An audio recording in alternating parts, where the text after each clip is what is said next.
మొదటగా ఈ వీడియోలో మనం భగవద్గీత అధ్యాయము 16 శ్లోకము 2ను పరిశీలిద్దాం. ఈ అధ్యాయాన్ని దైవాసుర సంపద్యభాగ యోగము అంటారు. ఇందులో శ్రీకృష్ణుడు దైవీ గుణాలు మరియు అసుర గుణాల గురించి వివరిస్తున్నాడు. ఈ శ్లోకంలో దైవీ సంపదతో జన్మించిన వారి లక్షణాలను ఆయన కొనసాగిస్తున్నారు. మొదటగా ఈ పవిత్ర శ్లోకాన్ని భక్తితో విందాం.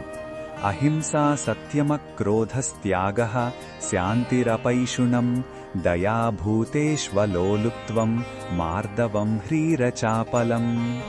ఈ శ్లోకం అర్థమేమిటంటే, దైవీ గుణాలను వివరిస్తూ శ్రీకృష్ణుడు ఇలా అంటున్నాడు: అహింస, సత్యం, కోపం లేకపోవటం, త్యాగబుద్ధి, మానసిక శాంతి, ఇతరులలో దోషాలు వెతకకపోవటం, సర్వ ప్రాణులపై దయ, అత్యాశ లేకపోవటం, మృదుత్వం, వినయం మరియు మనస్సులో చంచలత్వం లేకపోవటం, ఇవన్నీ ఒక దివ్యమైన వ్యక్తిత్వానికి పునాదులు. ఈ శ్లోకంలో ఉన్న భావం మనకు ఏమి చెప్తుందంటే, నిజమైన ఆధ్యాత్మికత అనేది బాహ్య ఆచారాలలో కాక మన అంతర్గత స్వభావంలో ఉంటుంది.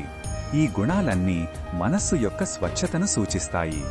మనస్సు నిర్మలంగా ఉన్నప్పుడే ఈ సద్గుణాలు సహజంగా వ్యక్తమవుతాయి. కాబట్టి మన ప్రవర్తనను పరిశీలించుకుంటూ మనల్ని మనం సంస్కరించుకోవాలి.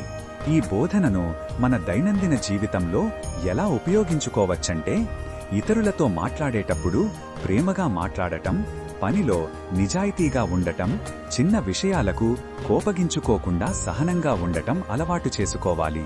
మనకున్న దానితో సంతృప్తిగా ఉంటూ ఇతరుల గురించి చాడీలు చెప్పకుండా వారిలోని మంచిని గ్రహించాలి. ఈ చిన్న మార్పులే మన జీవితంలో గొప్ప శాంతిని కలిగిస్తాయి.